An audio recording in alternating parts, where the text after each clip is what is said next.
9월 4일 화요일 3일 기도에 오신 여러분들을 환영합니다. 찬양 부르시고 기도하고 시작하겠습니다.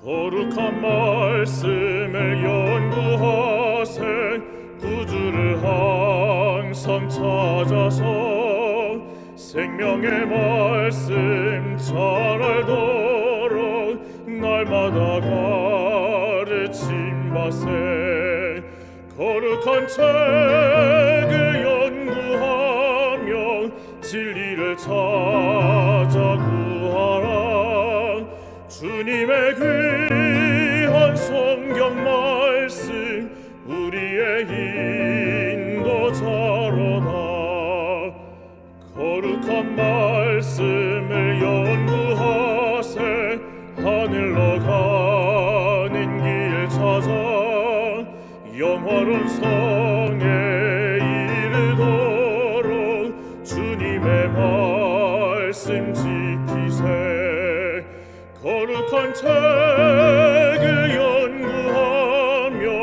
진리를 찾아 구하라 주님의 귀한 성경 말씀 우리의 인도자로다 거룩한 말씀을 연구하세 죄인을 찾아 나아가 진리의 말씀 잘 가르쳐 구주를 믿게 할지라 거룩한 책을 연구하며 진리를 찾아 구하라 주님의 귀한 성경 말씀 우리의 인도자로다 사랑의 아버지 하나님, 오늘도 하나님의 말씀을 함께 연구할 수 있는 시간을 주셔서 감사합니다. 말씀을 전하는 저와 듣는 모든 성도님들이 은혜 받는 시간 될 수 있도록 그 은혜 베풀어 주시고 성령을 통하여 지혜를 더하여 주시기를 우리의 구원자 되시는 그리스도신 예수님으로 간절히 기도합니다. 기본교리 28 제13장 남은 자손과 그 사명입니다. 요약을 함께 같이 읽겠습니다. 세계적 교회는 그리스도를 진실히 믿는 모든 사람들로 구성되었지만 마지막 시대, 즉 배도가 만연한 시대에 한 남은 자손이 하나님의 계명과 예수 믿음을 지키도록 불러냄을 받았다. 이 남은 자손은 심판의 때가 이르렀음을 알리고 그리스도를 위한 구원을 전하고 그분의 재림이 임박했음을 선포한다. 이 선포는 요한계시록 14장에 새 천사로 상징되어 있다. 그것은 하늘에서 심판하는 사업과 동시에 일어나며 땅 위에서 회개 개혁 사업을 완수한다. 모든 신자들은 이 전세계적인 증거 활동에 각자 역할을 담당하도록 요청을 받고 있다. 사단이 내어 쫓겼다라고 이야기합니다. 이 사단은 이제 막 태어난 아이를 삼키려고 합니다. 그러면 전쟁에서 승리할 수 있다고 생각했습니다. 그 앞에 서 있는 여인은 해를 옴입고 발 아래는 달이 있고 머리에는 12별을 쓴 여인이었습니다. 이 여자가 낳을 아이가 철장으로 만국을 다스릴 자였기 때문입니다. 용은 남자아이를 죽이려고 달려들었습니다. 그러나 그 노력은 수포로 돌아갔습니다. 반면에 그 아이는 하나님과 그 보좌 앞으로 올려갔습니다. 경노한 용은 그 어머니에 대하여 그의 진노를 쏟아부었습니다. 그 어머니는 기적적으로 주어진 날개를 받아 하나님께서 특별히 예비하신 먼 곳으로 옮겨졌습니다. 그리고서 그곳에서 한때와 두때와 반때, 즉 1260년 기간 동안 여인을 양육하십니다. 성서에 예언된 순결한 여인은 하나님의 충성스러운 교회를 상징합니다. 음해자곤 가름자로 묘사된 여인은 배도한 하나님의 백성을 표상합니다. 옛뱀 곧 마귀라고도 하고도 사탄이라고 하는 큰 용은 남자의 즉 오랫동안 고대하던 메시아이신 예수님을 삼키려고 하고 있었습니다. 그의 절천지 원수인 예수와 함께 싸울 때 사탄은 로마 제국을 그의 도구로 사용했습니다. 어떤 것도 심지어 십자가의 죽음까지도 예수님께서 인류의 구주로서 당신의 사명을 단념시킬 수 없었습니다. 십자가에서 그리스도는 사단을 꺾으셨습니다. 십자가의 못 박힘에 대하여 말씀하시면서 그리스도는 이제 이 세상에 대한 심판이 이르렀으니 이 세상 임금이 쫓겨나리라고 요한복음 12장 하늘에서 추방된 사단은 그의 활동을 제한받았습니다. 더 이상 사탄은 하늘의 존재들 앞에서 하나님의 백성들을 비난할 수 없었습니다. 그러나 하늘은 즐거웠지만 지상은 경고를 받았습니다. 계시록 12장 12절은 이렇게 말합니다. 그러나 땅과 바다는 화 있을진저 마귀와 자기의 때가 얼마 남지 않음을 알고 그게 분내어 너희에게 내려갔음이라고 말합니다. 용이 자기가 땅으로 내어 쫓긴 것을 보고 남자를 낳은 여자를 박해합니다. 분내어 내려가서 여자 즉 교회를 박해한 것입니다. 교회는 극심한 환난을 겪었고 그렇지만 살아남았습니다. 인구가 희박한 지역인 광야는 1260년 동안 하나님의 충성된 백성들에게 피난처를 제공하였습니다. 이 광야의 경험이 끝난 후 그리스도의 임박한 재림의 징조에 반응해서 하나님의 백성이 출현한다고 말합니다. 첫 번째, 대배도입니다. 그리스도의 박해는 맨 처음 이교 로마에서 시작되었습니다. 예수님 제자들에게 닥쳐올 기만에 대해서 이렇게 경고하셨습니다. 마태복음 24장 4절과 24절입니다. 예수께서 대답하여 가라사대 너희가 사람의 미혹을 밟지 않도록 주의하라. 거짓 그리스도들과 거짓 선지자들이 일어나 금 표적과 기사를 보여 할 수만 있으면 택하신 자들도 미혹하게 하리라고 말씀하셨습니다. 그리고 같은 장 21절과 22절에 이는 그때 큰 환란이 있겠습니다. 창세로부터 지금까지 이런 환란이 없었고 후에도 없으리라. 그날을 감하지 않으면 모든 육체가 구원 얻지 못할 것이나 그러나 택하신 자들 위하여 그날을 감하시리라고 말씀하십니다. 그분을 따르는 자들은 큰 환란을 경험할 것입니다. 그러나 살아남을 것입니다. 전형계 인상적인 징조들이 박해가 끝났음을 알릴 것이고 그리스도의 강림이 가까웠음을 알립니다. 이 일이들은 교회를 배도로 혹은 떨어져 나가게 인도할 것입니다. 이 배도는 그리스도의 재림 전에 반드시 일어날 것이라고 사도 바울은 말합니다. 그것은 너무나 확실했기 때문에 그것이 아직 일어나지 않았다는 사실은 그리스도의 강림이 아직 임박하지 않았음을 확실한 증거였습니다. 하나님의 성전에 앉아 자기를 하나님이라 칭한다라고 예언한 것입니다. 사도 요한도 마지막으로 저 그리스도의 영이 세상에 있다라고 말합니다. 이 배단 조직체는 어떻게 생겨나게 되었을까요? 불법의 사람은 첫 사랑을 떠났을 때 이것이 나온다라고 이야기합니다. 교회는 그 교리의 순결성, 개인의 행위의 높은 표준, 성령께서 마련하신 보이지 않는 연합의 결속을 상실한 것입니다. 예배에서는 형식주의가 단수성을 대신했습니다. 지도자들의 선택에서는 인기와 거인의 권세가 더 중요시되고 있었습니다. 그때의 지도자들은 교회를 섬기는 대신 다스리는 것만을 생각하게 되었습니다.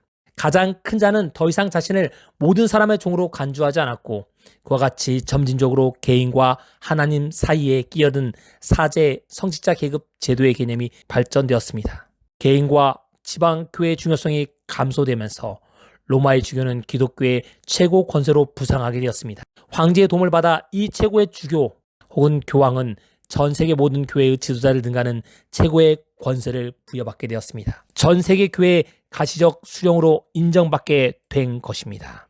교회 인기의 계속적인 상승이 타락을 가속화시켰습니다. 회심하지 않는 자들이 교회 내에서 부담을 느끼지 않을 정도로 표준들이 낮아졌습니다. 진정한 그리스도에 대해 거의 알지 못하는 수많은 무리가 명목상으로만 교회에 참여하게 되었습니다. 그들이 믿던 이교의 교리들과 우상들과 예배 방식들과 의식과 축제들의 상징들을 함께 가지고 들어왔습니다. 이 같은 이교주의와 그리스도 사이의 타협은 결국 불법의 사람, 즉 진리와 오류의 혼합체인 거대한 거짓 종교제도의 형성을 가져오게 되었습니다. 고통당하는 교회입니다. 가장 영향력이 큰 교부 중 하나인 어거스틴이라는 사람은 하나님의 도성은 전 세계 국가를 다스리는 보편적 교회라는 가톨릭의 이상을 제시했습니다. 533년 유스티니안의 법전을 포함된 한 편지에서 유스티니아누스 황제는 로마의 주교는 모든 교회의 수령으로 선포합니다. 유스티니아스의 장군 벨리사우시스 장군이 서기 538년 로마를 해방시켰을 때 가톨릭 교회의 발전을 저해하는 아리아스를 믿었던 동고두족을 멸망시켜버립니다. 로마 주교를 해방시킨 겁니다. 이제 비로소 그 주교는 서기 533년 유스티니아스의 포고령에 의해서 대권을 행사할 수 있게 되었습니다. 교황청의 권세가 점점 증가했습니다. 그래서 성경에 예언한 1260년의 박해 기간이 시작된 것입니다. 교황청의 권세는 증가되었습니다. 비극적이도 교회는 국가의 도움을 받아 그 교령을 가르침을 모든 그리스도인에게 강요하려 하였습니다. 많은 사람이 박해가 두려워 그들의 신념을 포기하였고 성서의 가르침에 충실했던 사람은 박해를 받았습니다. 그리스도교는 하나의 전장이 되었습니다. 많은 사람들이 투곡되거나 하나님의 이름을 처형을 당했습니다. 1260년 박해 기간 동안 수백만 명의 충성스러운 신도가 큰 고통을 겪었고 많은 그리스도인들이 그들의 충성의 대가로 죽음을 치렀습니다. 그로 인하여 16세기 종교개혁이 탄생하게 되었습니다. 그 성공은 로마 교회의 권위와 위신의 일대 타격을 가했습니다. 마침내 서기 538년으로부터 1260년이 지난 1798년 로마 가톨릭의 치명적인 타격을 입게 되었습니다.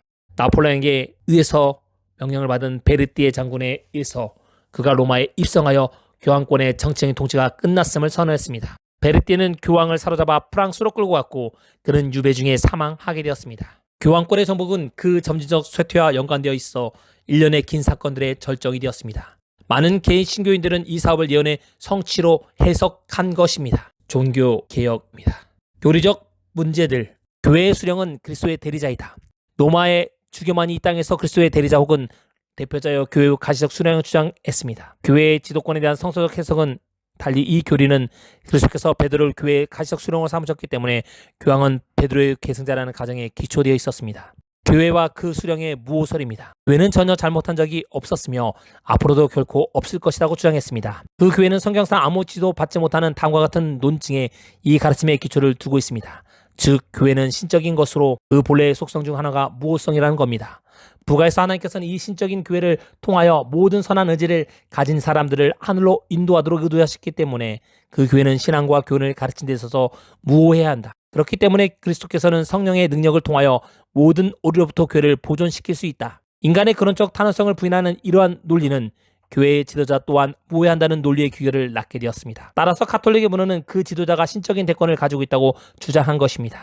그리스도께서 대제사장으로서의 중보 사업을 가리게 되었습니다. 교회의 영적인 증대하자 신자들은 관심은 대제사장으로서 그리스도께서 하늘에서 행하시는 계속적인 중보 사업, 즉 구약 성서 봉사의 계속적인 매일의 제사들의 원형으로부터 로마의 그 지도자를 둔 지상의 사제 직분으로 옮겨진 바 되었습니다. 개의 용서와 영원한 구원 얻기 위해 그리스도를 신뢰하는 대신에 신자들은 믿음으로 교황과 사제와 고위 성착들에게 두게 되었습니다. 만일 사제직 모든 신자들의 재산 직분을 가르치는 신약성서의 가르침과는 모순되게 성직자들의 면제와 성사는 이제 구원에 절대적으로 필요한 것으로 신봉하게 되었습니다. 회개하는 신자들에게 당신의 속죄 희생의 혜택을 끊임없이 적용하시는 하늘에서의 그리스도의 제사장 봉사는 그 교회가 성만찬을 미사로 대체했으므로 효과적으로 부정되었습니다. 예수께서 당신의 죽음을 기념하고 장차 올 당신의 왕국을 예표하기 위하여 제정하신 예식인 성만찬 예식과 달리 미사는 인간 제사장이 피 없는 그리스도의 희생을 하나님께 드리는 것이라고 그들은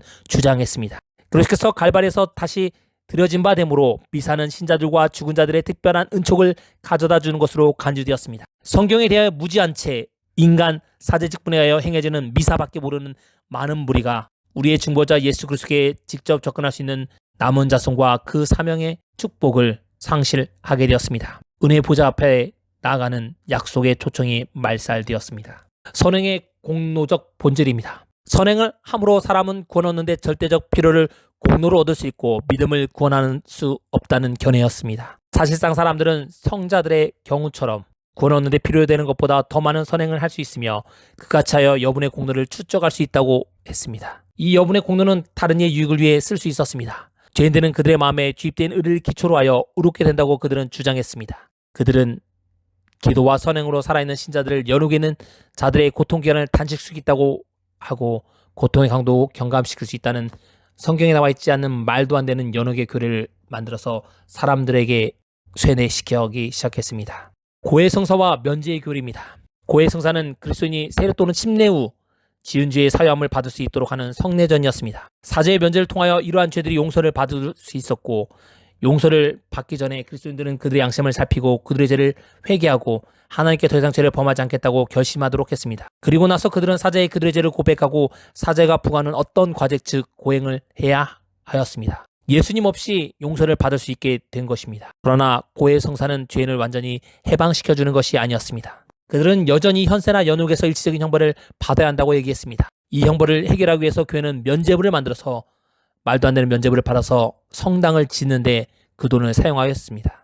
면죄부는 죄책이 면제된 후 지은 죄 때문에 받게 되는 일시적인 형벌을 면제시켜주는 것이었습니다. 이 면죄부는 산자와 연욕 있는 자 모두에게 혜택을 줄 수 있는 면죄부는 참여하는 즉시 선행을 행한다면 조건하에 주어졌습니다. 교회에 돈을 내면 구원을 받는다는 것입니다. 구원의 대가로 돈을 줘야지만이 된다는 것이었습니다. 면죄부를 가능하게 만든 것은 순교자들, 성인들, 사도들, 그리스도와 마리아 여분의 공로 때문이라고 얘기했습니다. 그들의 공로는 공로의 보고에 저장되었다가 공로가 모자란 사람에게 양도될 수 있다라고 말도 안 되는 교리를 만들어냈습니다. 모든 사람은 자신의 믿음으로 구원받는데 그거와 상관없이 다른 사람에 의해서 구원받을 수 있다고 얘기한 것입니다. 그런데 이 보고 열쇠를 가진 사람이 바로 교황이라고 이야기했습니다. 베드로의 계승자고 자청하는 교황이 이럴 수 있다라고 인정했기 때문에 된다는 것입니다.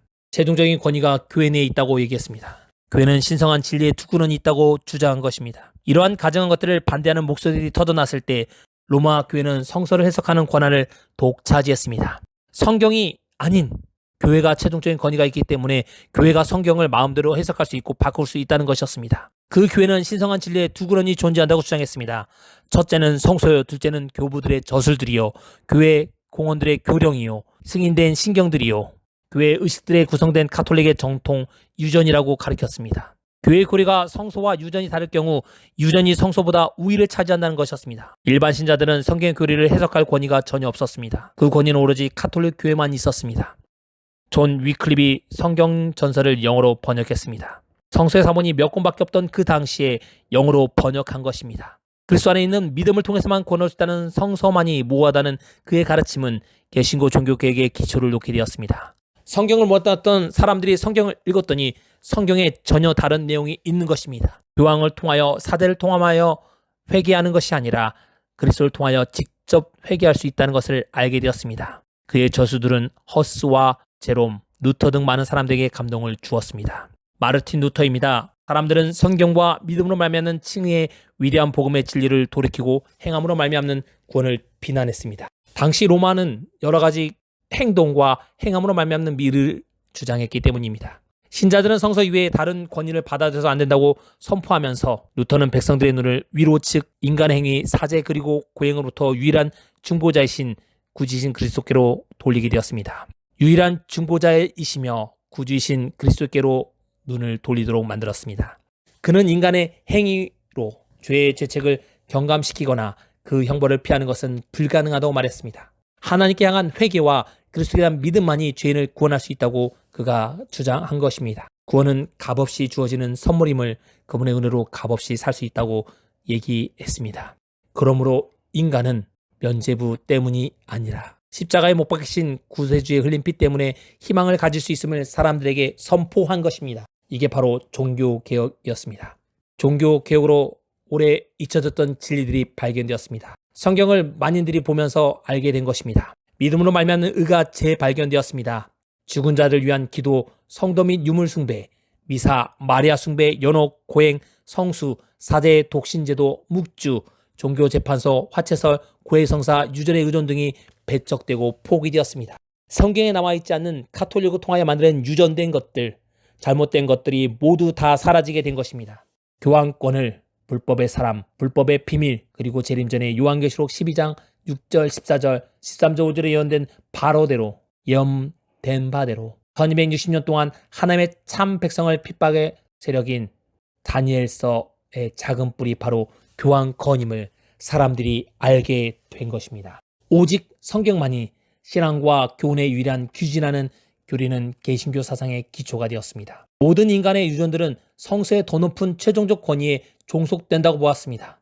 어떤 권위가, 교황이, 공유회가, 교부들이가 양심을 지배해서는 안 된다는 것이었습니다. 참으로 그리스도의 세계는 그 잠에서 깨어나기 시작했습니다. 마침내 많은 나라에서 종교 자유가 선포되었습니다. 사단은 마지막 때에도 자신의 대대를 통하여 하나님의 백성들을 유혹하려 합니다. 이럴 때 우리 성도님께서는 사단의 유혹을 잘 분별하셔서 이 싸움에서 모두 승리하게 되시길 주님의 이름으로 축원합니다.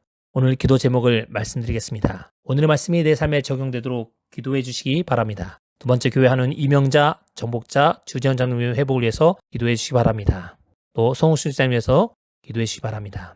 우리 이미분 우리 주경장님의 건강을 위해서도 함께 기도해 주시기 바랍니다. 발가락이 골절된 규민미 사모와 24시스템 회복을 위해서 기도해 주시고 장기결석자인 우리 구형자 성도님을 위해서 함께 기도해 주시고 이런 양들 위해서도 함께 기도해 주시기 바랍니다. 그리고 개인이 가지고 계시는 기도 제목으로 음악이 마칠 때까지 함께 기도하는 시간을 갖겠습니다.